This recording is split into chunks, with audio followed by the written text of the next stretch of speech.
আমার বান্দারা তোমরা এই কোরআন পড়তে গিয়ে যত জায়গায় ভুল পাবা তত জায়গায় আমাকে সংশোধনে দিও। আল্লাহ বলেছেন, আল্লাহ কি বলেছেন? যালিকাল কিতাব লা রাইবা ফিহি হুদাল লিল, this is the book, the most authentic book in this world, whereof there is no doubt about it, and it's a guidance for those who are muttaqin। এমন একটি কিতাব তোমাদেরকে দিয়েছি যার ভেতরে সন্দেহ থাকা তো দূরের কথা, এর ভেতরে সন্দেহ ও সংশয় আছে এ ব্যাপারে কেউ ডাউট করতে পারে না। সুবহানাল্লাহ। এই কিতাবের ভুল খুঁজতে যারাই এসেছে তারা তাদের নিজের জীবনের ভুল খুঁজে পেয়েছে। ফ্রান্সের বিখ্যাত surgeon professor doctor Morris Bucaille এই কোরআনে কারীমের ভুল খুঁজতে এসে সে তার নিজের জীবনের ভুল খুঁজে পেয়েছিল। 1981 থেকে 1995 সাল পর্যন্ত ফ্রান্সের প্রেসিডেন্ট ছিলেন ফ্রাঁসোয়া মিত্রান। তার শাসন আমলে 80 দশকের শেষের দিকে ফ্রান্সের সরকার মিশরের সরকারের কাছে চিঠি লিখলো ফেরাউনের লাশকে, ফেরাউনের মরদেহকে প্রত্নতাত্ত্বিক গবেষণার জন্য তার মরদেহকে যেন মিশরের রাজধানী কায়রো থেকে ফ্রান্সের রাজধানী প্যারিসে পাঠানো হয়।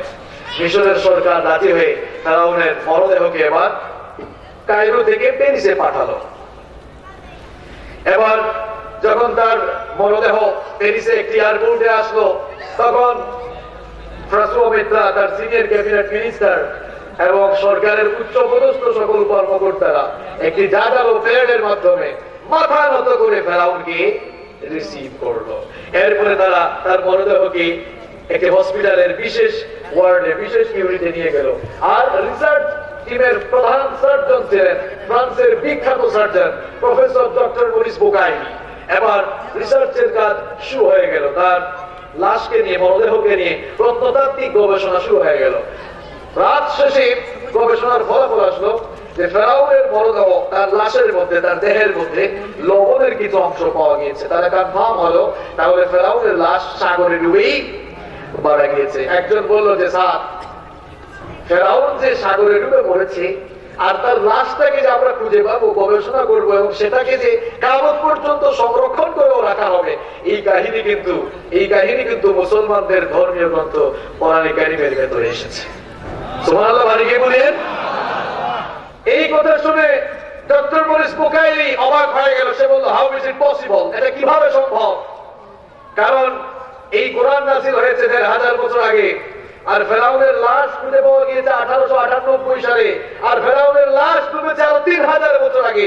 কিভাবে 3000 বছর আগে ডুবে যাওয়া একটি লাশের কাহিনী 1500 বছর আগে নাযিল হওয়া কিতাবের ভেতরে আসে? আমার মাথায় ধরে না। মনে হয় এই কিতাবের ভেতরে ভুল আছে। কারণ পৃথিবীর সবগুলো ধর্মীয় গ্রন্থ, বাইবেল, তারপরে এই আপনার বাইবেলের old testament, new testament, Tripitaka, জিন্দাবেস্তা, Ramayana, Gita, পৃথিবীতে যত ধর্মগ্রন্থ আছে সবগুলো বিকৃত হয়ে গিয়েছে, সবগুলো ভুলে ভরা। সে মনে মনে ভাবলো নিশ্চয়ই এর ভেতরেও কোনো ভুল আছে। সে এবার ভুল ধরার জন্য কোরআন কারীম তার কাছে নিয়ে আসলো। এনে দেখলো কোরআন তো আরবি ভাষায় লেখা। হ্যাঁ, কে আরবি জানে? কথা কয় না, আরবি জানে? সে তো আরবি জানে না। এবার সে তার মাদার ল্যাঙ্গুয়েজ ফ্রেঞ্চ ল্যাঙ্গুয়েজে কোরআন কারীমকে ট্রান্সলেট করে কোরআন পড়া শুরু করে দিল। এরপরেও সে কোরআনের কোনো ভুল খুঁজে পায় না। এবার ডক্টর মরিস বুকাইলি কোরআন কারীমকে ইংলিশ ল্যাঙ্গুয়েজে ট্রান্সলেট করে কোরআন কারীম পড়া শুরু করলো, কোরআনের রিসার্চের কাজ শুরু করলো। আমাদের মতো সওয়াব পাওয়ার নিয়তে নাকি ভুল ধরার নিয়তে, এরপরেও সে ভুল ধরতে পারে না। ডক্টর মরিস বুকাইলি এবার সে মনে মনে ভাবলো, কোরআন যেহেতু আল্লাহ আরবি ভাষায় নাযিল করেছে, আমার কাছে মনে হয় আমি যদি আরবি ভাষা শিখে ফেলতে পারি আর আরবি ভাষায় যদি কোরআনটা একটু গবেষণা করতে পারি তাহলে কোরআনের ভুল আমি ধরেই ছাড়বো। এবার সে আরব দেশের কয়েকজন স্কলারদের থেকে আরবি ভাষা শিখলো। আরবি ভাষা শেখার পর এবার সে কোরআন কারীম পড়া শুরু করে দিল। ভুল ধরার নিয়তে নাকি সওয়াব পাওয়ার নিয়তে? ভুল ধরার নিয়তে। এবার সে কোরআন কারীমের প্রথম সূরা সূরাতুল ফাতিহা থেকে সূরাতুন নাস পর্যন্ত, কোরআন কারীমের সর্বশেষ সূরা সূরাতুন নাস পর্যন্ত পুরো কোরআনটা সে পড়লো, বুঝলো, গবেষণা করলো। ডক্টর মরিস বুকাইলি কোরআনের একটি ভুলও খুঁজে পেল না। শেষ পর্যন্ত ডক্টর মরিস বুকাইলি দুনিয়ার মানুষদেরকে জানিয়ে দিল, ও দুনিয়ার মানুষেরা শোনো শোনো, আমি ডক্টর মরিস বুকাইলি ফ্রান্সের বিখ্যাত সার্জন, আমি এসেছিলাম কোরআনের ভুল ধরার জন্য। কোরআনের ভুল ধরতে এসে দেখি কি এই কোরআন আমার নিজের জীবনের ভুলগুলো বের করে দিয়েছে। এসেছিলাম কোরআনের ভুল বুঝতে, এসে দেখি আমি নিজেই গুমরাহ, আমার নিজের জীবনের ভিতরে অনেক ভুল রয়েছে, আর এই কোরআন আমার নিজের জীবনের ভুলগুলো ধরে দিয়েছে। আল্লাহু আকবার। এই কোরআন কারীমের কাছে যারাই এসেছে হেদায়েতের আলোয় উদ্ভাসিত হয়েছে, ঠিক কি না? এই কোরআন এমন একটি কিতাব, এর কাছে যারাই আসবে তাদের মর্যাদা, তাদের সম্মান বাড়িয়ে দিবেন কে? আর এই কোরআনের বিরোধিতা যারাই করবে তার বংশের অবঙ্গ করে দিব। দেখেন এই কোরআন মানুষের সম্মান বাড়িয়ে দেয় কেমনে। সাইয়েদনা ওমর ইবনুল খাত্তাব রাদিয়াল্লাহু আনহু মক্কার এক সর্বশ্রেষ্ঠ কাফির ছিলেন। সেই লৌহ মানব ওমর ইবনুল খাত্তাব রাদিয়াল্লাহু আনহু তিনি যেদিন এই কোরআনের কাছে আসলেন, লৌহ মানব পরশ পাথরে পরিণত হয়ে দুনিয়াতে থেকে জান্নাতের সার্টিফিকেট নিয়ে বিদায় হলেন। কোরআন কেমন দামি কিতাব, এই কিতাবের কাছে যারাই আসে তাদের মান মর্যাদা বাড়িয়ে দেন কে? সাইয়েদনা ওমর ইবনুল খাত্তাব রাদিয়াল্লাহু আনহু এই কোরআনের কাছে আসার আগে তার কোনো মর্যাদা ছিল না, আর কোরআনের কাছে আসার পর মর্যাদা এত বাড়লো, স্বয়ং বিশ্বনবী তার ব্যাপারে বলেছেন, লা নাবিয়্যা ওয়ালা রাসূলা মিন বাদি, আমার পরে কোনো নবী নাই, আমার পরে কোনো রাসূল নাই, আমার মাধ্যমে আল্লাহ পাক নবুয়তের গেটকে ক্লোজ করে দিয়েছেন, আমার মাধ্যমে আল্লাহ পাক নবুয়তের দরজাকে বন্ধ করে দিয়েছেন। লাউ কানা নাবিয়্যাম মিন বাদি লাকানা ওমর, আমার পরে কেউ যদি নবী হওয়ার যোগ্যতা রাখতো তাহলে আমার ওমর আমার পরে নবী হয়ে যেত। সুবহানাল্লাহ। এত মর্যাদা বেড়ে গেল শুধুমাত্র এই কোরআনের কাছে আসার কারণে, ঠিক কিনা? আবার এই কোরআনের বিরোধিতা করলো আবু জাহাল, পরিণতি মনে হয় খুব ভালো হয়েছে। জিল্লুদিয়ার 20 সালে দুনিয়া থেকে বিদায় নিয়েছে, তার বাড়িকে এখন আন্তর্জাতিক টয়লেট, ইন্টারন্যাশনাল টয়লেট বানানো হয়েছে, কথা ঠিক কিনা?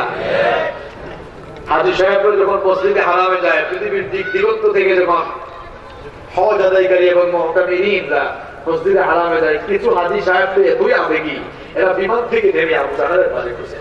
পুলিশ জিজ্ঞেস করে ঘটনা কি ভাই, বিমান থেকে নেমে আপনি আবু জাহেলের পালে বসেন কেন?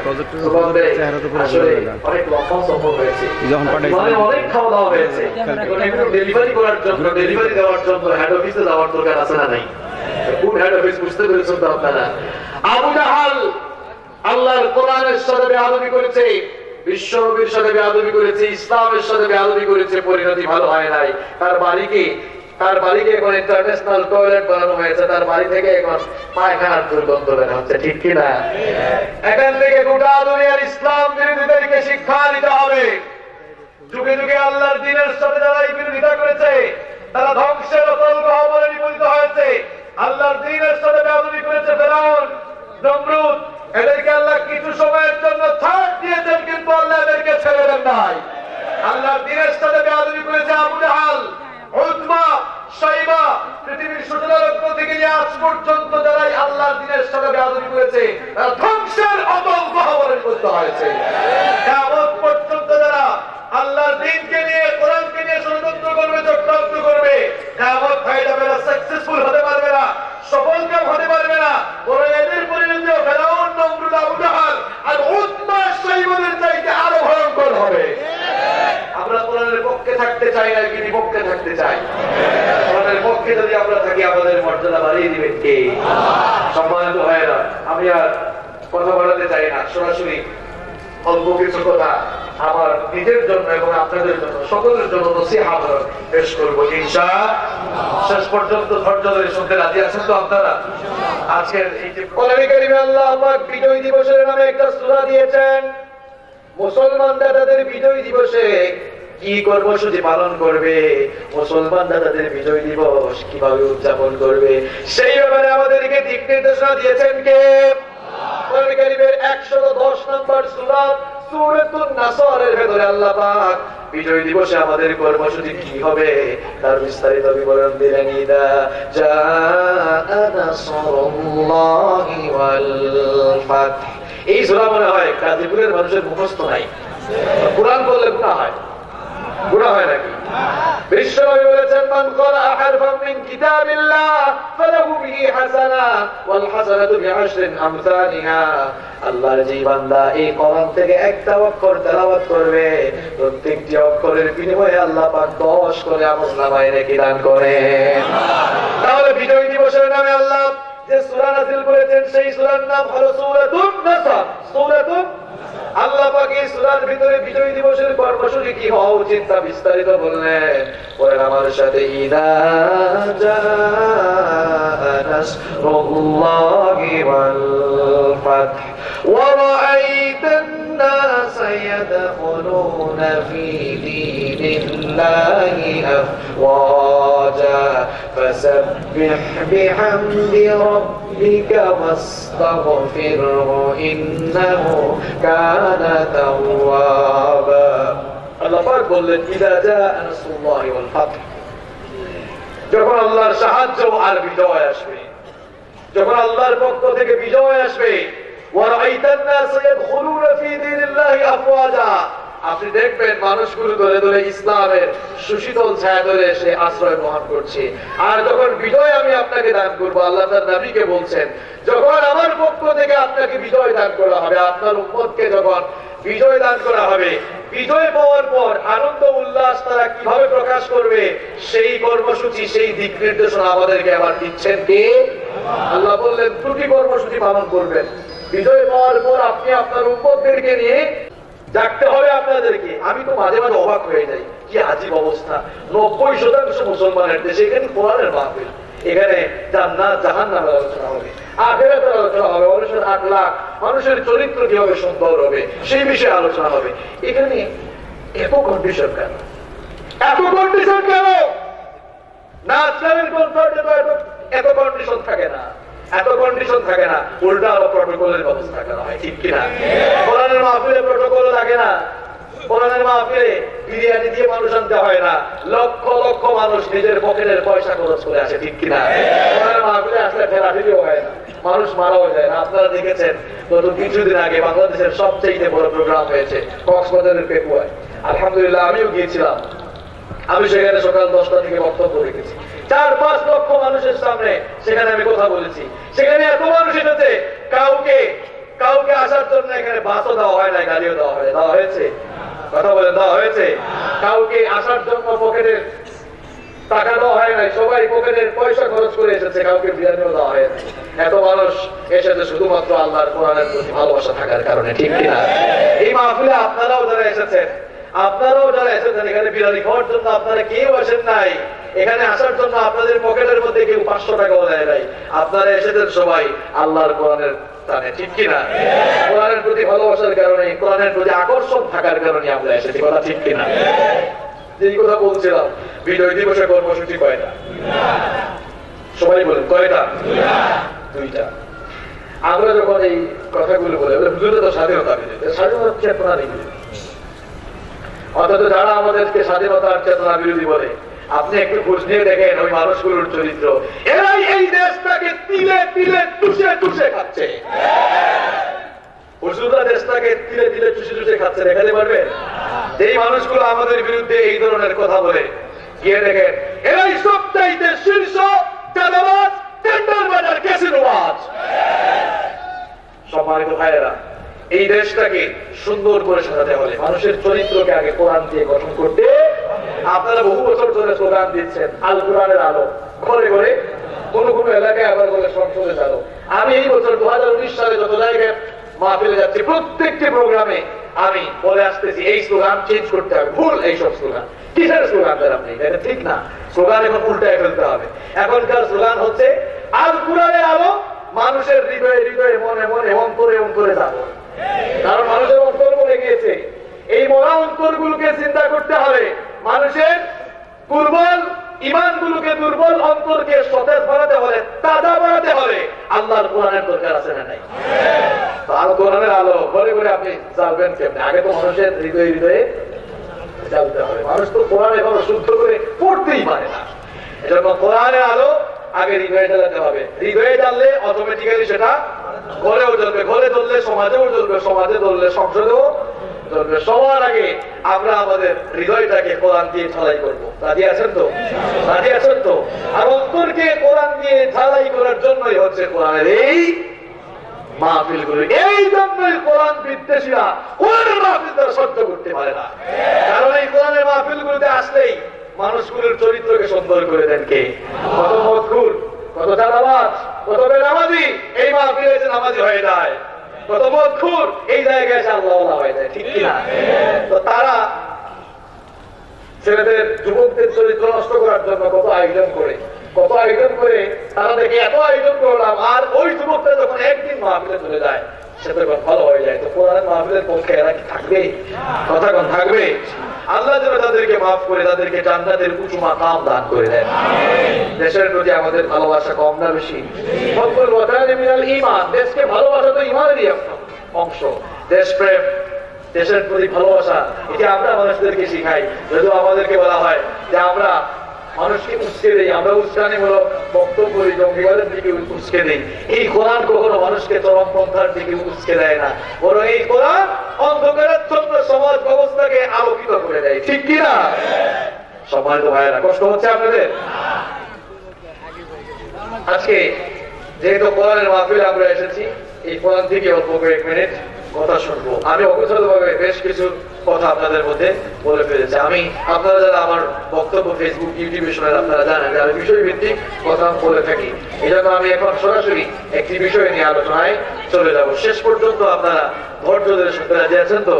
বিশাল লম্বা বক্তব্য দিব না, খুব অল্প কথায় অল্প কয়েক মিনিট একটি টপিক নিয়ে কোরআন সুন্নাহ থেকে আপনাদের সামনে আলোচনা পেশ করব। আল্লাহ যেন আমাকে সুন্দর করে বলার আর আপনাদেরকে শোনার এবং আমাদের প্রত্যেককে আমাদের জীবনে প্রত্যেকটি কথা আমল করার তৌফিক আল্লাহ দান করেন, সবাই বলেন আমিন। সম্মানিত মুসলিম কেরাম, আমি আজকে একটি আয়াত থেকে আপনাদের সামনে অল্প কয়েক মিনিট কথা বলবো। এই একটি আয়াত থেকেই অল্প কয়েক মিনিট কথা বলে আমরা আজকে মুনাজাতের দিকে যাব ইনশাআল্লাহ। সবাই শুনতে প্রস্তুত আছেন তো? কষ্ট হচ্ছে আপনাদের? শেষ পর্যন্ত থাকবেন তো?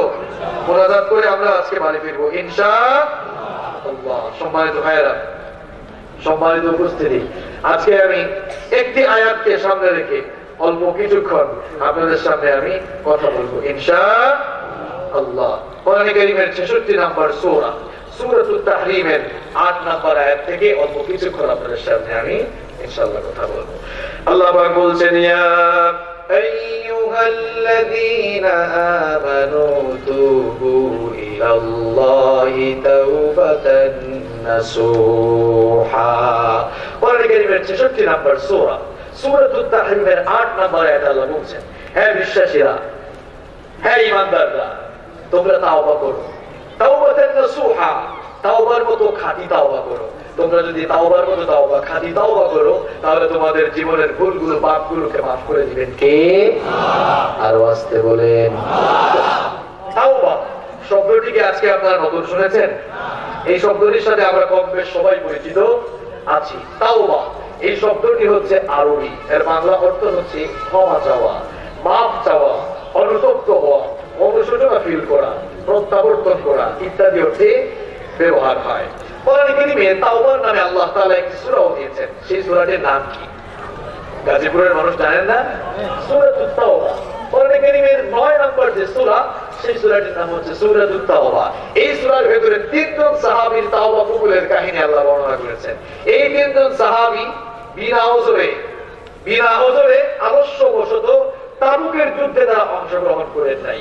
পরবর্তী পর্যায়ে তাদের সাথে যেন অন্যান্য মুসলমানরা 50 দিন কথা না বলে সে ব্যাপারে একটি নিষেধাজ্ঞা দিয়েছিলেন কে? শুনতেছেন আপনারা? মনোযোগ আছে না গেছে? এদের সাথে যেন অন্যান্য মুসলমানরা 50 দিন কথা না বলে নিষেধাজ্ঞা দিয়েছেন আল্লাহ। অবশেষে তারা তাদের ভুলগুলো বুঝতে পেরে ভুলের জন্য অনুতপ্ত হয়ে মাফ চেয়েছেন কার কাছে? আল্লাহ তাদের তাওবা কবুল করলেন এবং তাদেরকে মাফ করে দিলেন। যেই 3 জন সাহাবীর তাওবা কবুলের কাহিনী সূরাতুত তাওবার ভেতরে এসেছে, ওই 3 জন সাহাবীর নাম হচ্ছে কাআব বিন মালিক রাদিয়াল্লাহু আনহু, আরেকজনের নাম হচ্ছে হিলাল বিন উমাইয়া রাদিয়াল্লাহু আনহু, আর তৃতীয়জনের নাম হচ্ছে মুরারা ইবনে রাবিয়া। এই 3 জন সাহাবীর তাওবা কবুলের কাহিনী এই সূরার ভেতরে এসেছে। সম্মানিত ভাইয়েরা, আমরা যারা মানুষ, আমরা পাপ পুণ্যে মিশ্রিত, গুনাহ করার প্রবণতা আমাদের মধ্যে আছে। আল্লাহর সৃষ্টি ফেরেশতা, এই ফেরেশতাদের মধ্যে গুনাহ করার কোনো কোয়ালিটি নাই, গুনাহ করার কোনো যোগ্যতা তাদের ভেতরে নাই, কারণ তারা সদা সর্বদা ইবাদত, বন্দেগী, জিকির, আজকার, তাসবিহ, তাহলিল এগুলোতে মত্ত রয়েছে। পাপ করার প্রবণতা তাদের মধ্যে নেই। আবার পৃথিবীর এক শ্রেণীর মানুষ যাদেরকে কন্ট্রোল করেছেন সরাসরি, সবাই বলেন, তারা হচ্ছে আল্লাহর নবীরা। আল্লাহর নবীরা মাসুম, তারা তাদের জন্ম থেকে নিয়ে মৃত্যু পর্যন্ত মাসুম, তাদের জীবনে কোনো গুনাহ নাই, পাপ নাই, কারণ তাদেরকে সরাসরি হেফাজত করেছেন আল্লাহ। কিন্তু আমরা যারা সাধারণ মানুষ, ভুল ত্রুটি, ভুল ভ্রান্তি, পাপ করার প্রবণতা কিন্তু আমাদের মধ্যে আছে। আমরা ভুল করে ফেলি শয়তানের ওয়াসওয়াসায় পড়ে। আমাদের কাজ হচ্ছে ভুল করা, ভুল করে ভুলের জন্য অনুতপ্ত হয়ে আল্লাহর কাছে মাফ চাইলে আল্লাহর কাজ হলো আমাদেরকে মাফ করা। সুবহানাল্লাহ, আর কি বলেন? ভুল করে ভুলের উপরে অটল থাকা, এটি হচ্ছে শয়তানের স্বভাব। আর ভুল করে ভুলের উপরে না থাকা, এটি হচ্ছে আদমের স্বভাব, এটি হচ্ছে মানুষের স্বভাব। আমাদের বাবা সাইয়েদনা আদম আলাইহিস সালাম, তিনিও ভুল করেছিলেন। ভুল করার পর তিনি ভুলের উপর অটল থাকেন নাই, ভুলের উপর অবিচল থাকেন নাই, এই জন্য তার মর্যাদা বাড়িয়ে দিয়েছেন কে? আর ইবলিস, সে কিন্তু ফেরেশতাদের সর্দার ছিল, কিন্তু একটি ভুল করেছিল। ভুল করার পর ভুলের উপরে অটল থেকেছিল, মাফ চায় নাই। ভুলের উপরে অবিচল থাকার কারণে ফেরেশতাদের সর্দার থেকে শয়তানের সর্দার তাকে বানিয়েছেন কে? আমাদের বাবা সাইয়েদনা আদম আলাইহিস সালামকে আল্লাহ পাক তার নিজের হাতে সৃষ্টি করলেন। সাইয়েদনা আদম আলাইহিস সালামকে সৃষ্টি করার পর জ্ঞান এবং যোগ্যতার সকল দিক দিয়ে আল্লাহ পাক তাকে শ্রেষ্ঠত্ব দিলেন। এরপরে আল্লাহ পাক ফেরেশতাদের মাধ্যমে তাকে সাজদা দেওয়ালেন। ফেরেশতাদের মাধ্যমে আমাদের বাবা আদমকে আল্লাহ সাজদা দেওয়ার মাধ্যমে, ফেরেশতাদের মাধ্যমে মানুষের মর্যাদা আল্লাহ বাড়িয়ে দিলেন। আর আস্তে বলেন সুবহানাল্লাহ। সুবহানাল্লাহ বললে লাভ আছে নাকি লস আছে? একবার আপনি সুবহানাল্লাহ বলবেন, মাত্র একবার আপনি সুবহানাল্লাহ বলবেন, মাথার উপরে যে সুবিশাল আকাশ আছে আর পায়ের তলায় বিস্তৃত জমিন আছে, আকাশ জমিন পরিমাণ, আকাশ জমিনের সমপরিমাণ নেকি দিয়ে আল্লাহ আপনার আমলনামা ভরে দিবে। মানুষ খুব চালাক, দেখছেন? এখন কিন্তু সুবহানাল্লাহ খুব কারণ লাভ আছে যেখানে আমরা আছি, লাভ তো আছে, তো সুবহানাল্লাহর আওয়াজটা আসতে হবে নাকি জোরে হবে? পারবেন তো ইনশাআল্লাহ। আমাদের বাবা সাইয়েদনা আদম আলাইহিস সালামকে সৃষ্টি করার পর আল্লাহ পাক ফেরেশতাদেরকে অর্ডার করলেন, আমার ফেরেশতারা, আমার আদমকে তোমরা সাজদা দাও। সকল ফেরেশতারা সাইয়েদনা আদম আলাইহিস সালামকে সাজদা দিল, কিন্তু ইবলিস সাইয়েদনা আদম আলাইহিস সালামকে সাজদা দিল না।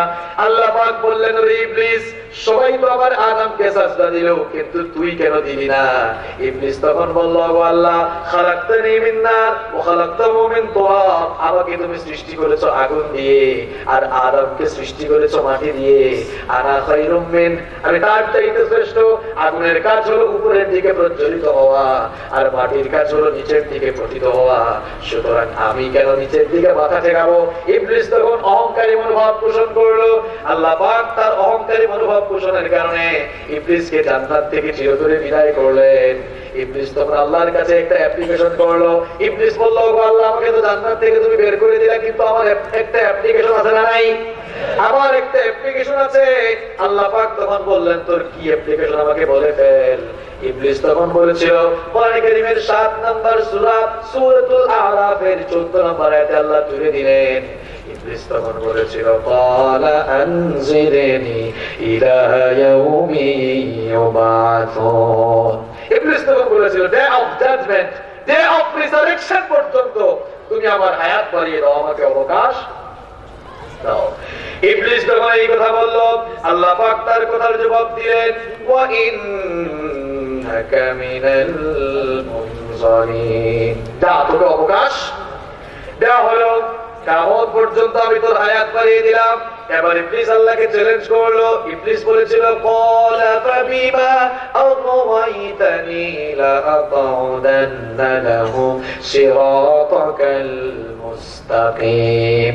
ইবলিস তখন বলেছিল, ও আল্লাহ, যে আদমের কারণে তুমি আমাকে জান্নাত থেকে বের করে দিয়েছো, ওই আদমের সন্তানদেরকে ধোঁকা দেওয়া, ওই আদমের সন্তানদেরকে সোজা রাস্তায় চলতে গিয়ে বাধা দেওয়াই হবে আমার প্রধান কাজ। সে তখন আল্লাহর কাছে চ্যালেঞ্জ দিয়েছিল, তুম্মা লাআতিয়ান্নাহুম মিন বাইনি আইদিহিম ওয়া মিন খালফিহিম ওয়া আন আইমানিহিম ওয়া আন শামাইলিহিম ওয়া লা তাজিদু আকসারাহুম শাকিরিন। ইবলিস বলেছে, ও আল্লাহ, যে আদমের কারণে তুমি আমাকে জান্নাত থেকে বের করেছো, এই আদম এবং তার সন্তানদেরকে ডান দিক থেকে বাম দিক থেকে, পেছন দিক থেকে সামন দিক থেকে, পেছন দিক থেকে সামন দিক থেকে, ডান দিক থেকে বাম দিক থেকে, চতুর্দিক থেকে ধোঁকা দিয়ে দিয়ে এই আদমের সন্তানগুলোকে দিয়ে জাহান্নাম পরিপূর্ণ করাই হবে আমার প্রথম মিশনার বিষয়, এটাই হবে আমার প্রথম কাজ। আল্লাহ পাক তখন ইবলিসকে ডেকে বললেন, ওরে ইবলিস, তুই ভালো করে শুনে রাখ, তুই আমার বান্দাদেরকে ধোঁকা দিয়ে দিয়ে একেবারে জাহান্নামের কাছে নিয়ে যাবি, আর আমার বান্দা, আমার গোলাম যদি সে একটিবার তার ভুলগুলো বুঝতে পেরে আমার কাছে অশ্রুসিক্ত নয়নে আর অবনত মস্তকে একটিবার মাফ চায়, আমি আমার বান্দার সারা জীবনের গুনাহগুলোকে মাফ করে দেব। ইবলিস ভুল করলো, ভুল করার পর ক্ষমা চাইল না, ভুলের উপরে অটল থাকলো, এই জন্য জান্নাত থেকে তাকে বিতাড়িত করলেন কে? আর আমাদের বাবা আদম আলাইহিস সালাম, তিনিও ভুল করেছিলেন। ভুল করার পর ভুলের উপরে অটল থাকেন নাই, ভুলের উপরে অবিচল থাকেন নাই, এই জন্য তার মর্যাদা বাড়ালেন কে? আমাদের বাবা আদম আলাইহিস সালামকে আল্লাহ সৃষ্টি করার পর সাইয়েদনা আদম আলাইহিস সালামকে আল্লাহ বললেন, ও আমার আদম, তুমি আর তোমার স্ত্রী আমার এই জান্নাতের ভেতরে সানন্দে বসবাস করো, কিন্তু খবরদার ওই গাছটার কাছে যাও না। সাইয়েদনা আদম আলাইহিস সালাম আর আমাদের মা হাওয়া আলাইহিস সালাম, এই দুইজনকে ইবলিস কুপ্ররোচনা দিয়ে ধোঁকায় ফেলে ওই নিষিদ্ধ গাছের কাছে নিয়ে গেল, শেষ পর্যন্ত ওই নিষিদ্ধ গাছের ফল আস্বাদন করালো।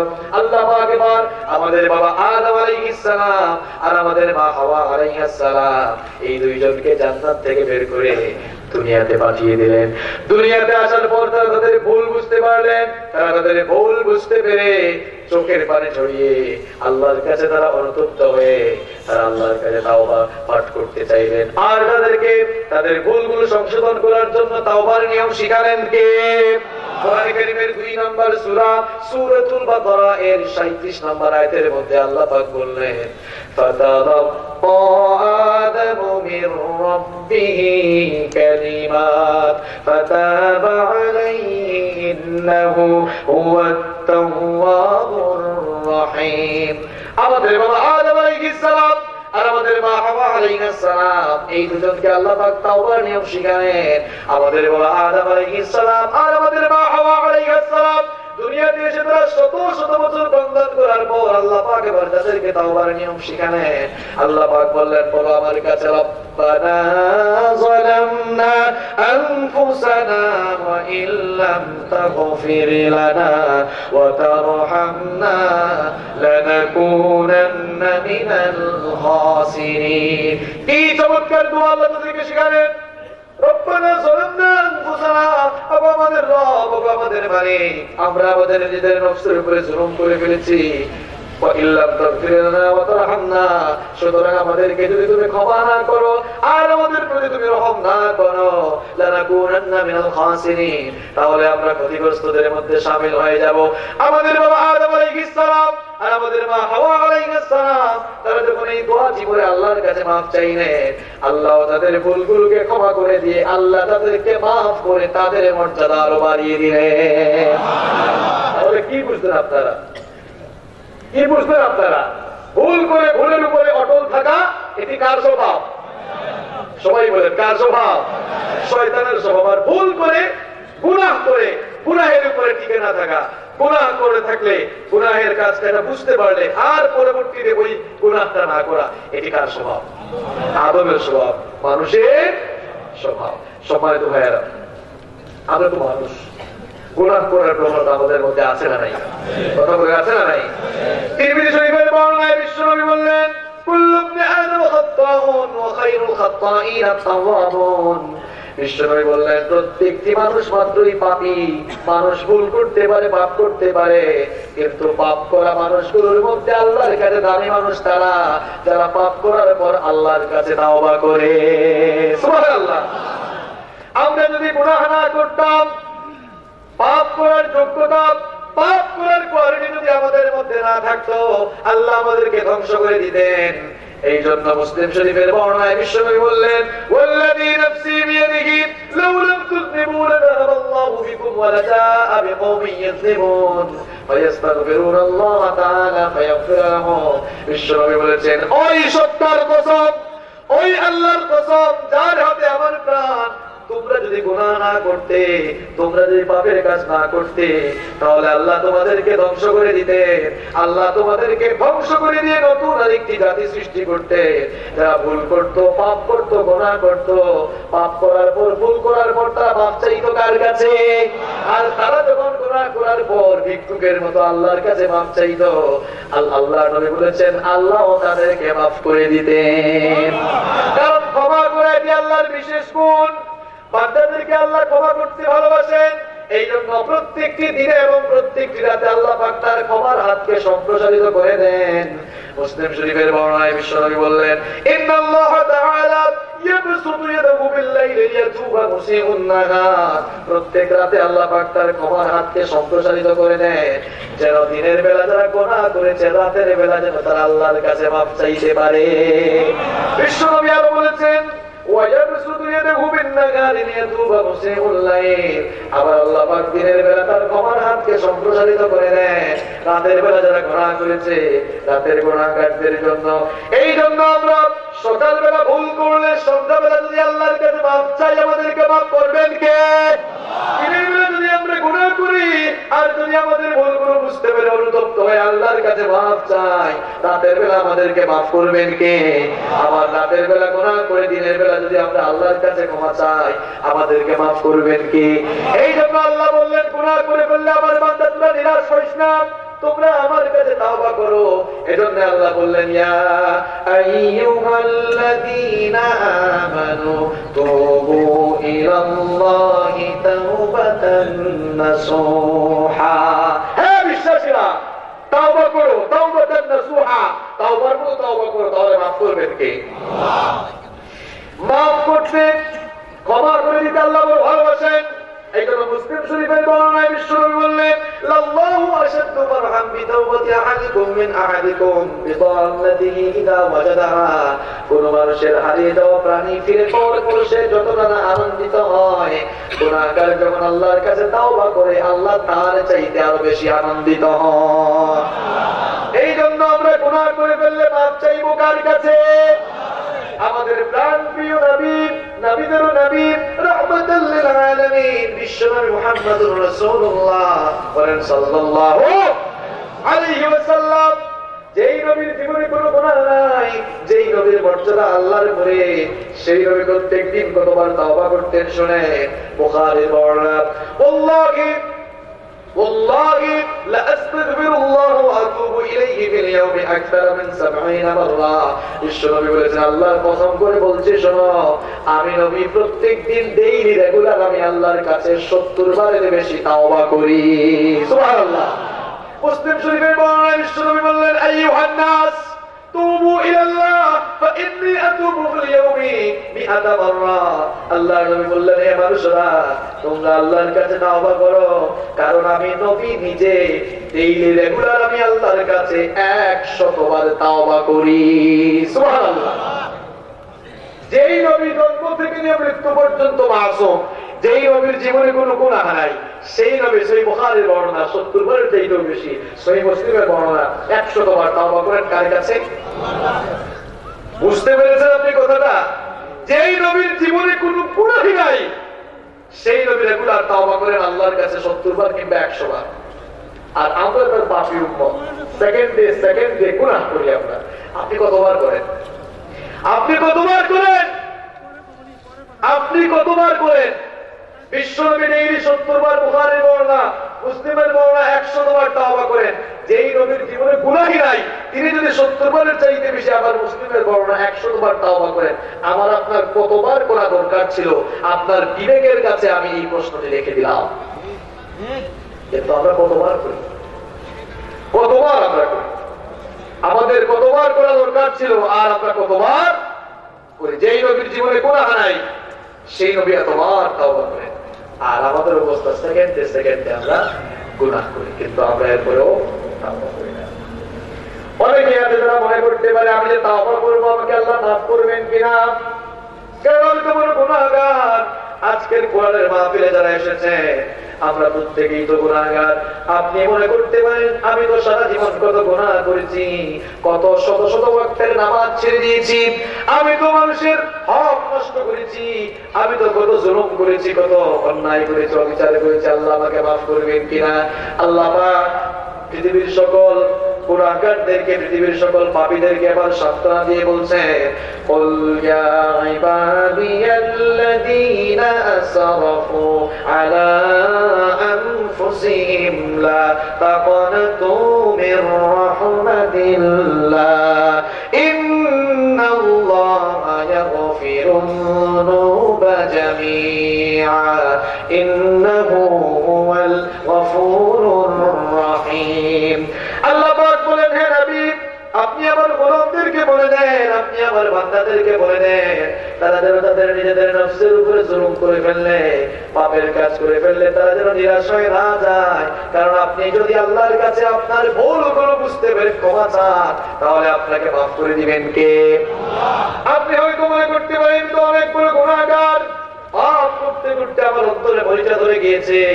আপনার জন্য সান্ত্বনার বাণী হলো, আপনার গুনাহ যদি হয় খাল বিল আর নদ-নদী, খাল বিল নদ-নদী আর পুকুরের পানির সমান, আপনার জেনে রাখা দরকার আমার আল্লাহর দয়া হলো সমুদ্র আর মহাসমুদ্রের পানির সমান।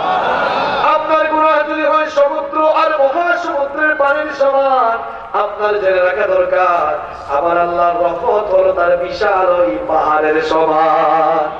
আপনার গুনাহ যদি হয় সুবিশাল ওই পাহাড়ের সমান, আপনার জেনে রাখা দরকার আমার আল্লাহর দয়া হলো সুবিস্তৃত আকাশের সমান। আপনার গুনাহ যদি হয় সুবিশাল আর সুবিস্তৃত ওই আকাশের সমান, আপনার জেনে রাখা দরকার আমার আল্লাহর দয়া হলো তার আরশের সমান। এই জন্য গুনাহ করে ফেললে হতাশ হওয়া যাবে না, হতাশ হওয়া যাবে না। হাদিসে কুদসিতে আল্লাহ পাক বলেছেন, ইয়া ইবনে আদম, হে আদম সন্তান, হে আদম সন্তান, লাউ বালাগাত যুনুবুকা আনানাস সামা সুম্মা ইস্তাগফারতানি গফারতু লাকা। হে আদম সন্তান, তোমার গুনাহ যদি আকাশ সমপরিমাণ হয় আর ওই আকাশ সমপরিমাণ গুনাহ নিয়ে তুমি যদি অনুতপ্ত হয়ে অবনত মস্তকে অশ্রুসিক্ত হয়ে আমার কাছে মাফ চাও, আমি তোমার জীবনের সকল গুনাহগুলোকে ক্ষমা করে দেব। আল্লাহ পাক বললেন, ইয়া ইবনে আদম إنك لو أتيتني بقرابها خطايا ثم لقيتني لا تشرك بي شيئا لأتيتك بقرابها مغفرة। আল্লাহ পাক বললেন, হে আদম সন্তান, পৃথিবী সমপরিমাণ গুনাহ যদি তুমি করে ফেলো আর ওই পৃথিবী সমপরিমাণ গুনাহের ভেতরে যদি শিরকের গুনাহ না থাকে, আমি তোমাকে বলছি শোনো, আমি আল্লাহ পাক পৃথিবী সমপরিমাণ দয়া নিয়ে হাজির হয়ে তোমার গুনাহগুলো আমি মাফ করব। এজন্য আল্লাহ বলেছেন, ইয়া ইবাদিয়াল্লাযীনা আসরাফু আলা আনফুসিহিম লা তাকনাতু মির রাহমাতিল্লাহ ইন্নাল্লাহা ইয়াগফিরুয যুনুবা জামিআ ইন্নাহু হুয়াল গফুরুর রহিম। আমার গোলামরা গুনাহ করার পর হতাশ হয়ে যাও না, আমি আল্লাহর রহমত থেকে নিরাশ হয়ে যাব না। গুনাহ করার পর তোমরা যদি অনুতপ্ত হয়ে অশ্রুসিক্ত নয়, ওনার উপর সমস্তকে মাফ চাও, ইন্নাল্লাহা ইয়াগফিরুয যুনুবা জামিআ, আল্লাহ তোমাদের সকল গুনাহগুলোকে মাফ করে দেবেন। আর আস্তে বলেন সুবহানাল্লাহ, একটু জিকির করেন লা ইলাহা ইল্লাল্লাহ সুবহানাল্লাহ ওয়াল হামদুলিল্লাহ।